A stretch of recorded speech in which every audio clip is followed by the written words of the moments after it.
Yeah, it wasn't war. So now we realize it's not simply, our misunderstanding that, okay, religion causes war and so on like that. We realize actually politics, greed, selfishness, can cause suffering. Right. Religion. There are lots of things people disagree about. Yeah, no, causes suffering, problems. Yeah. So, as a Muslim, I say God is just. The creator of this cosmos is just. He's given us a free will, and look what free will entails. If we weren't given free will, that would be like robots. Then imagine someone wants to stab you and become butterflies. Then you'll say, oh, where's my free will? Because the free will means giving you that domain in which you can operate, and even if it's a bad thing, horrible things. Okay, I put this to you then. Why, if God is just, right, why would he give a bone cancer to a child? Okay. A child, you're talking about free will. What free will does a child? Yeah, sure. So sometimes God tells us, because it's linked with the purpose of life. Yeah. We are not created here just like for the sake of creation. God is not someone who is unwise.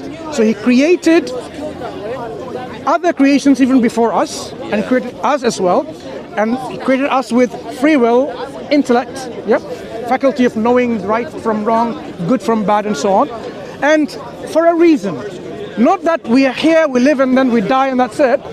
But purpose of our life is to then continue a life forever, either in a place of happiness and joy and bliss and tranquility we call paradise. I'm coming back. I'm going to link bone cancer with this question. It's important to understand. I haven't forgotten what you said. So, or we go to a place of eternal suffering and pain and misery and so on and so forth, right? Because of free will. Free will entails that some people will exercise it responsibly, wisely and justly and fairly, and other people will not. So they need to be accounted for, and their accountability will be in a punishment, and those who are good, they will be rewarded with good. So where does all this comes in terms of bone cancer, malaria, tsunami and earthquakes and the things that you can bring in this question? It's all about God is saying, look, this life is actually a test, and within that test you have to demonstrate to yourself whether you are worthy and deserving to go to those two places. And for this test, to make it into a real test, there will be some loss of life and wealth and properties and so on and so forth, in which God will test us. God will test us even with, for example, laws and regulation to see whether are you really a believer and submitted to him. For example, Muslim men cannot wear gold or wear silk. Now, people like to music, have dogs as pets. People, in fact, some people like gold and silk and so on and so forth. But Muslim men are prohibited from it. So this is a layer of test in which are you really going to submit to the God and saying, okay, God, you have created me, given me life, and given me a certain purpose in this life. He said that you and said, these are the do's and don'ts, and if you fulfill these do's and don'ts, then this is the reward or punishment system awaits you.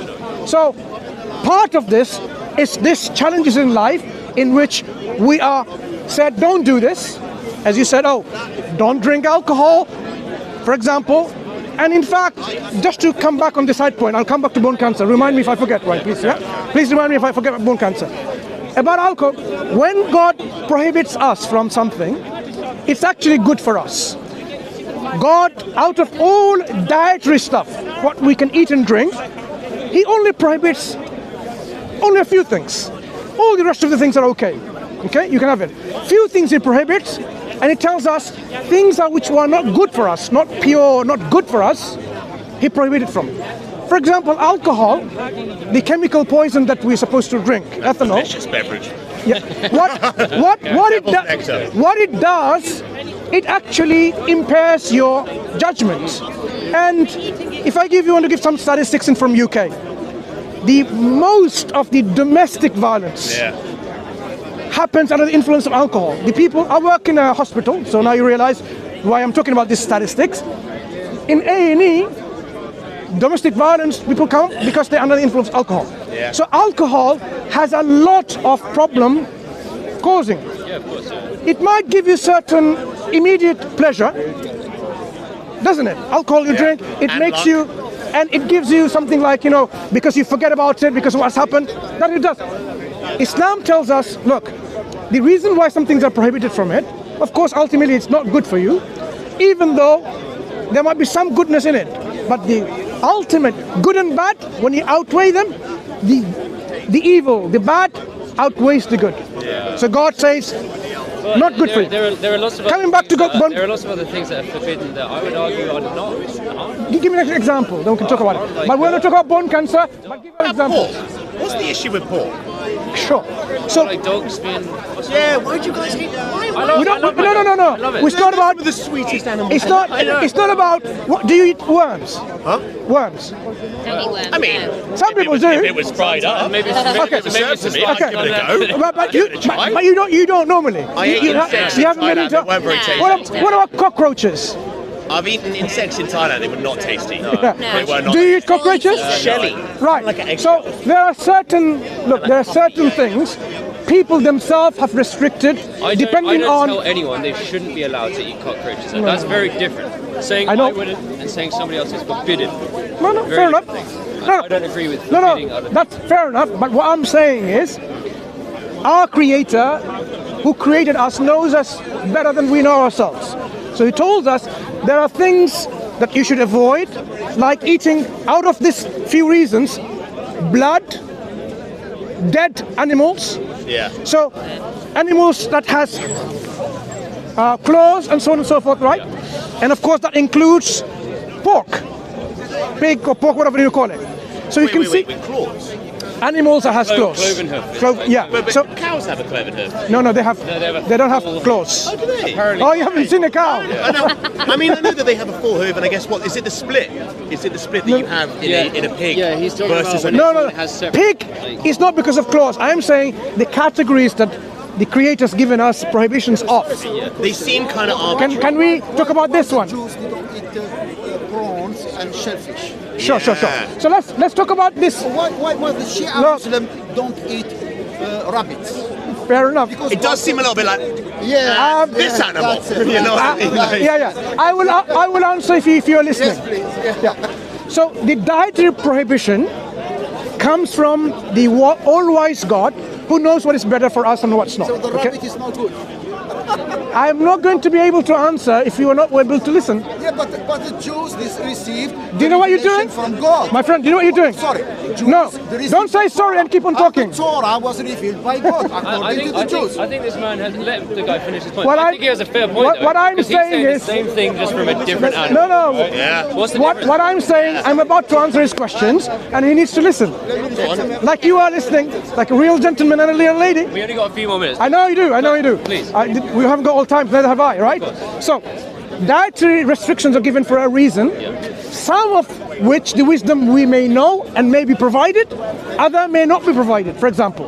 So if our Creator doesn't provide a reason, we know in general that there is a good reason for it. Like for example, God gives the reasons why about pork, okay? Because it's not something that is, it's najas, it's like filthy, okay? The chicken So, is just as well. oh please listen. If you were not accustomed to eating pork, for example, you would study the animal, look at the animal, how the animal lives. It lives in almost like in sewages, and the way it eats and feeds on all the sewages and eats Like the feces and so on. No, it eats its own feces and so on. So do dogs. No, what I'm saying is, so what the Creator said, look, there are hundreds and thousands of other creation that God has made, that you can eat of them. Don't eat of those things which will have some kind of effect on you, okay? So you may not realize this because it's a culture, it's a tradition. People have been eating pork for hundreds and thousands of years. And in fact, coming back to your question, Islam didn't prohibit pork as a new thing.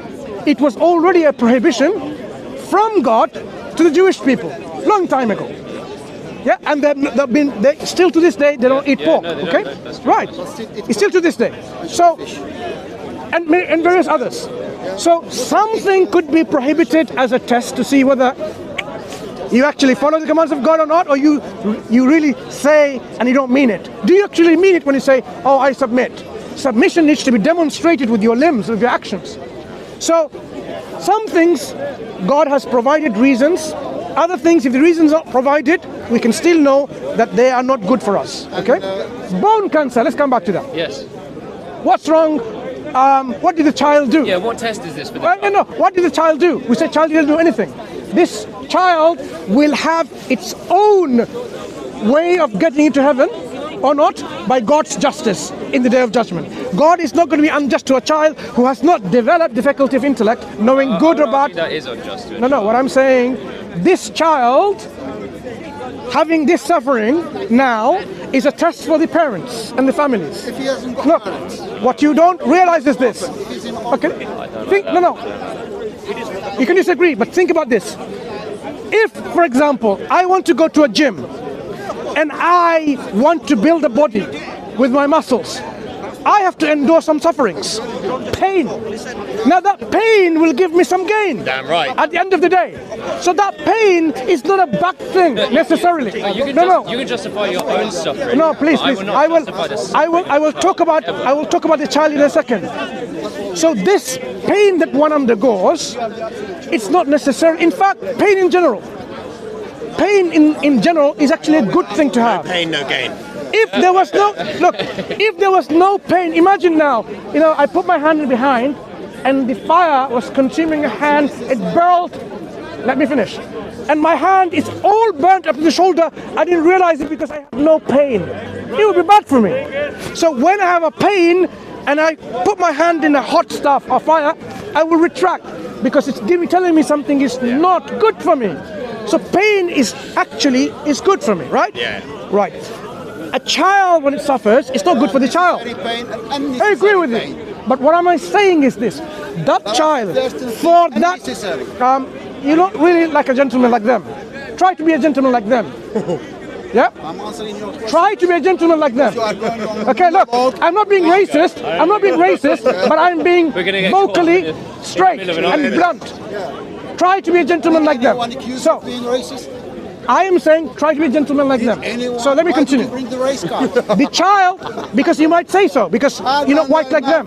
I don't say nothing. Okay, see you later then. Thank you. See you later. I'm staying. Then let me continue because they haven't got much time. The child, what I'm saying is, the amount of pain that child endures here will be nothing compared to the joy of paradise God is going to give them. Like this example, the people will be, this is a demonstration, our Prophet said that. Someone said, look, you've suffered all this in this world, right? You've seen the good and the bad and so on. God will dip them for a moment in paradise and bring them back. And God will ask them, did you feel any suffering? You know what they will say?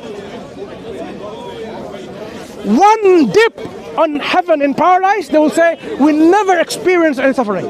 Never. Because that's the intensity and the quality of happiness, joy and bliss that awaits in heaven. So those people who will undergo suffering in this life, when they go to heaven, they will forget all of that. There's a lot of trust in this thing. It's all just over there. No. There. You can't go there and come back. No one else can check and come back to you. But my friend, over there, it's all going to be sweet. Don't worry. No. Let's go there. No, my friend, I'll come back and job you up. No. What I'm saying is, this is what we believe in the justice of God. But in terms of why we believe is where the evidence comes in. Yeah.